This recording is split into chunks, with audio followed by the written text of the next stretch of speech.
dance for joy or lust or anger, and every time you haven't got it right, you want. Welcome to Sensible Secondhand Reviews, a show that looks at cars that are available for a budget of between £1,000 and £5,000 and looks at them in a sensible and practical way.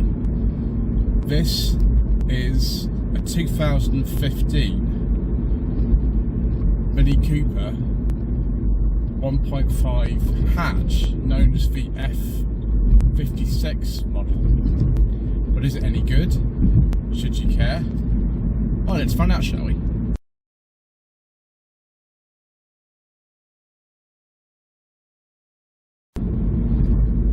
So the F55 and F56 mini hatches were released in 2014. This is 2015, so it's quite an early one.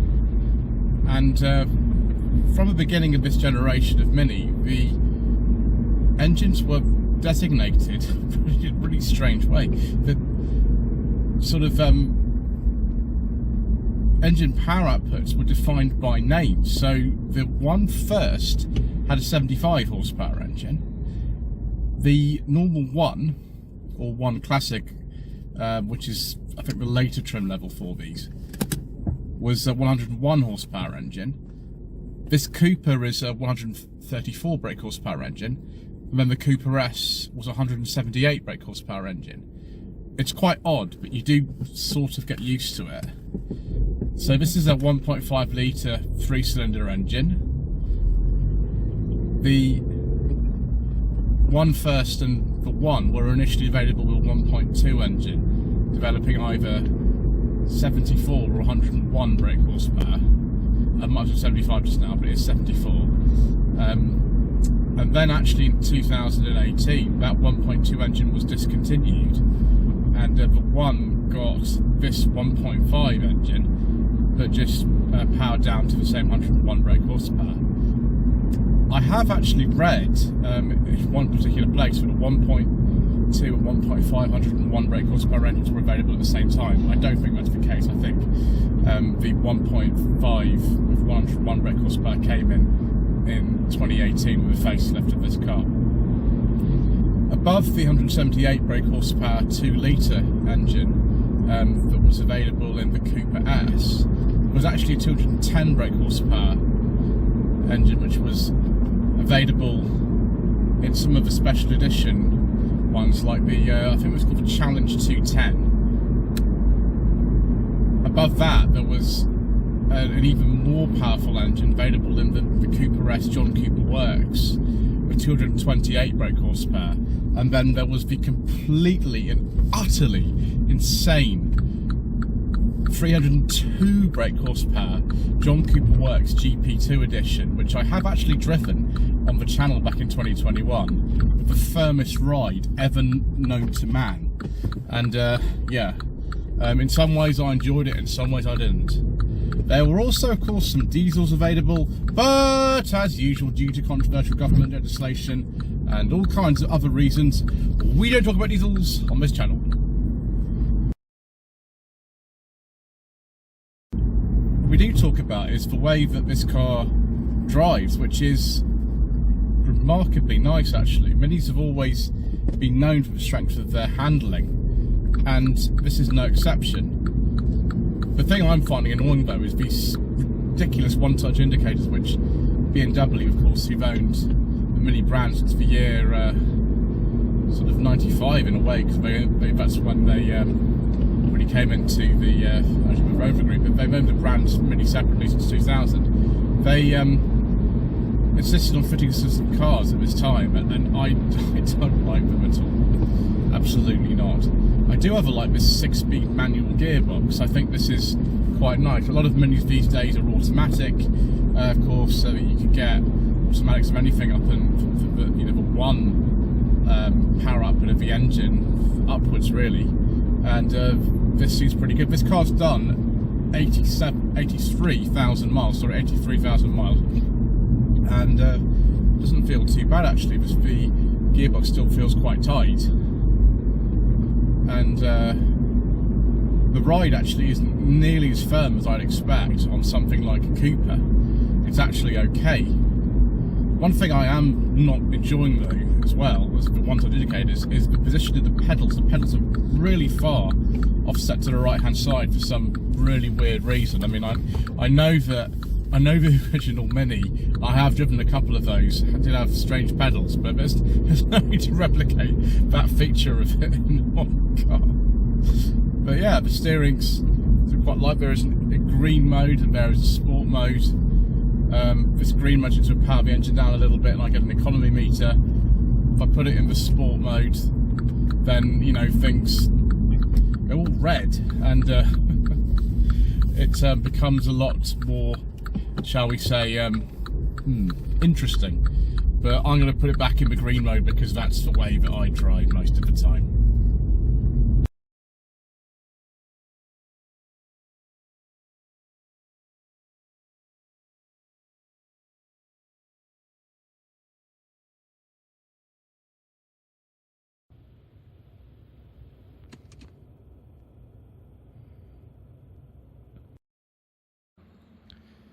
So the F55 is actually the 5-door version of this mini hatch design.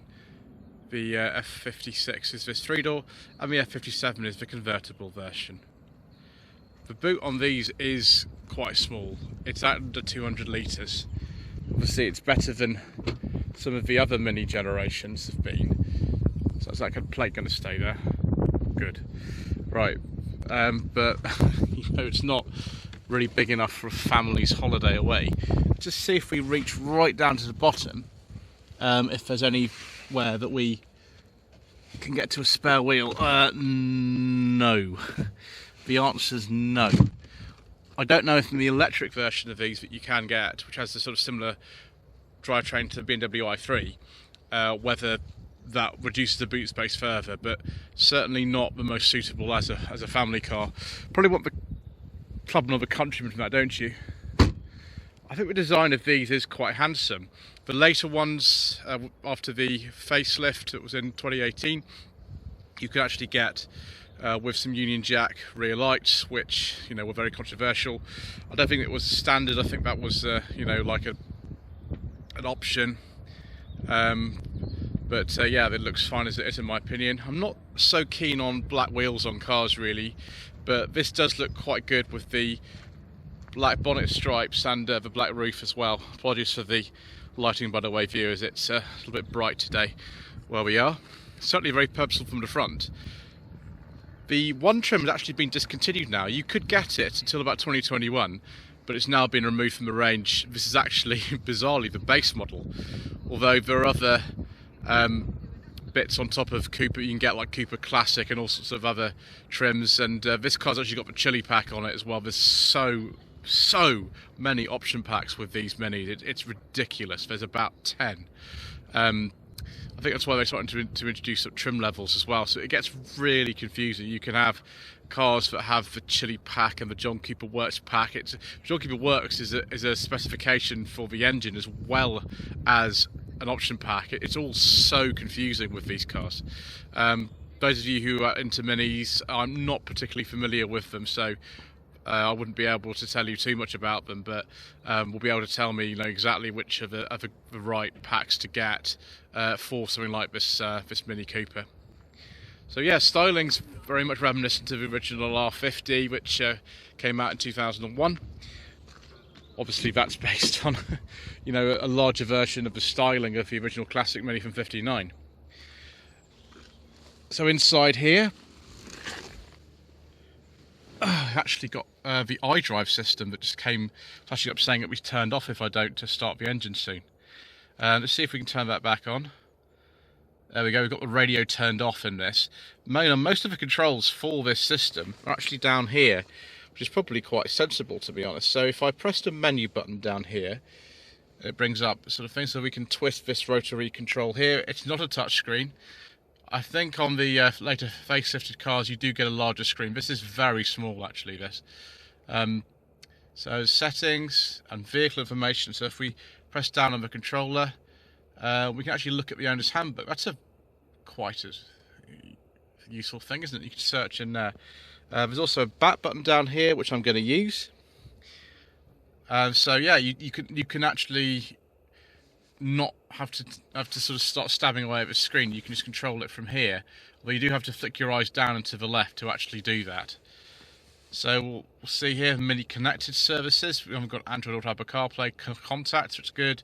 Telephone, multimedia, which is good. Unfortunately, the USB port here doesn't seem to be working at the moment. The aux in probably does, but I'm trying to charge my MiFi here, and it doesn't seem to be working in this car. I don't know why. Radio is there. Press this mode button. What does that actually do? I think it's mode for the radio, because okay, that will make sense. Right, so yeah, you can go to audio settings just here. Radio, if you press that button again, it comes with the external devices. It's very reminiscent actually of the iDrive system that was in my mother's E91 BMW 3 Series Touring, that was a 2010, which she no longer has. It's like a slightly updated version of that. So if we put the foot on the clutch and just start it. Okay, so we can see here that we've got the settings for the heated controls. I think we haven't. Yeah, we haven't got heated seats. I don't think on this, or have we? No, we just got blanking plugs. But never mind. So I don't believe so. I don't think we've got heated seats on here. That's just sort of air direction and the fan speed and things like that. You can see the heated seats I think would be here. Demist, front heated screen, that's very useful, isn't it? Auto and manual, so we have actually got climate control and it's dual zone on this car. Start, stop, and trying to actually control this, the lever for the start stop's actually here, which is interesting. We can put it in either sport or green mode. You can see here it actually does change on here what we do, mid and sport, and actually this does change the sort of colour of the instruments and things. It's kind of hard to actually see, but there we go, we're in green now, and it's all gone green here. So if we change it on here, typical mini driving fun, and then maximum go-kart feel, it's all going red on here. Isn't that exciting, viewers? I think we've got 134 horsepower in the sport mode, so I think we'll actually be okay just in the green mode to save a bit of fuel. I think we can. That'll be resetting the trip, so I probably won't do that. But you actually can't see the fuel gauge unless I turn the car on. You can't see it. There you go. It sort of lights up like that. You can actually see we've got the fuel on there. One thing that's been completely changed from the very early R50 minis, and indeed from the very early classic minis, is the speedo is no longer over here. Rev can used to be there, but for this generation of car they moved it to this particular position here, which I think is a lot better, to be honest. See if the secret mission documents go in the glove box.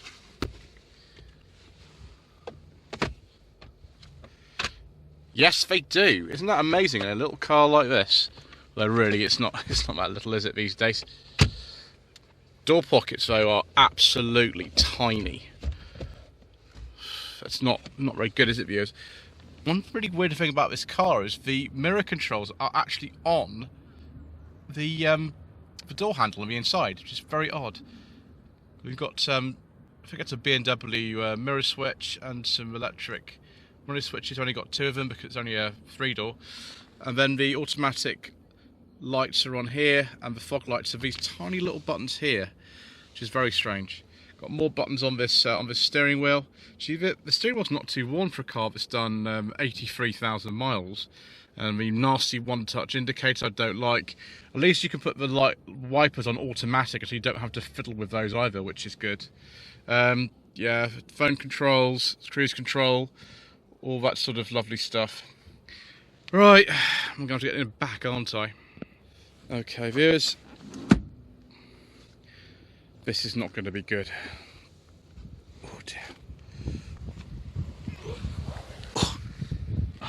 Mr. Manning from Matty's car, going to enjoy the noises that I'm making like Roger Morph in A View to a Kill, as he always does. I'm not going to put that seat back here because there's not going to be any room.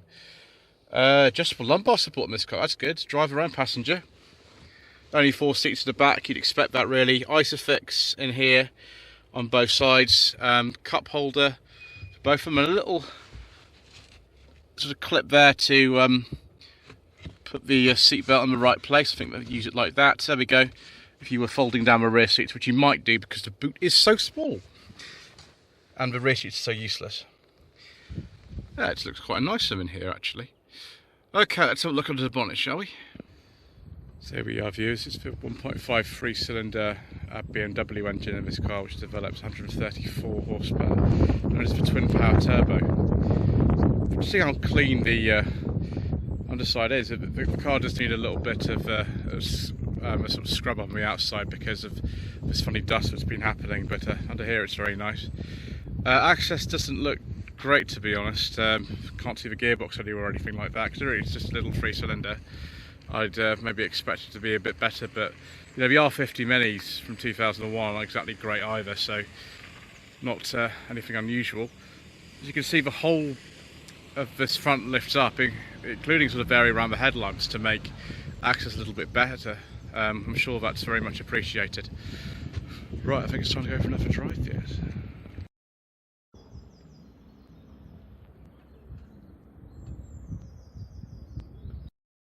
Lloyd Vehicle Consulting stickers, t-shirts and mugs are available by clicking the link to the Google form in the video description below.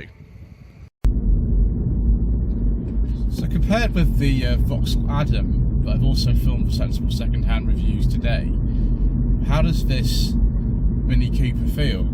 Well, it's not quite a fair comparison. The Adam that I've driven today only has 70 horsepower and this is 134, but the Adam does feel to me a little bit easier to drive. They're both manual gearboxes, of course, and both have thankfully conventional handbrakes. You didn't get an Adam that was anywhere near as powerful as this. The top of the range Adam S only 148 horsepower in comparison with up to 302 horsepower in that crazy John Cooper Works GP2 edition I drove a couple of years ago. The offset pedals I don't really like either. You get used to them, I'm sure, but I prefer, you know, better driving position personally for me. And also it feels quite dark in here. The visibility is absolutely choking this. I think you definitely want to specify some parking sensors and or a reversing camera if you're buying one of these. But the handling, yes, the handling, the steering, even if I stick this car into the green mode, using a little switch down here, there we go, we're in the green mode, the steering has become a bit lighter, but nevertheless you can still have some feel in it, and I think that's what it's all about. It's all about the design and the heritage of this brand, and also the way that it feels. It's not necessarily the most practical car. The Adam is, I think, maybe a little bit better in that regard than this is. But you either really want one of these or you don't. So viewers, let's have a look now at some F56 mini hatch trim levels. You start first of all by having, you know, the engine type, which is the one that sort of goes first. So you get a Cooper or a Cooper S or a 1. Cooper, John Cooper Works. It's a lot of you know, different names that are confusing. Or of course the Cooper, John Cooper Works GP2, which is the top of the range. So you can have the 1499 GT, the 60 years edition. That had, I think, the 207 brake horsepower engine, or the 210 it's called sometimes because it's the PS figure. The anniversary edition, the Challenge 210 edition.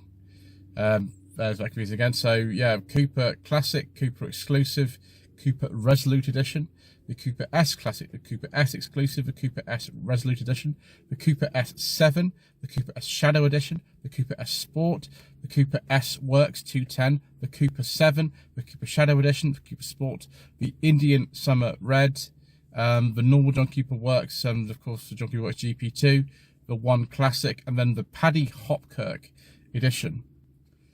This car, according to the official figures, does 0 to 60 in 7.9 seconds. I can well believe that in the sport mode. And the fuel consumption is average of 62.8 miles per gallon. That'll be on the old WLTP cycle.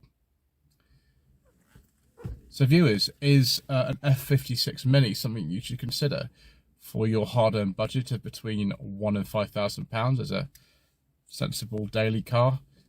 I suppose it could be. I don't like this driving position very much, and it's not the most space-efficient car. I would probably go for something like a Mazda 2 instead, if it were me, but that's just my sort of preference. If you really want a Mini, you really want a Mini. And, you know, these do sell really well. This is often one of the best-selling cars in this country still. And there is nothing else like it. We shall see you again soon for more reasonably priced motoring.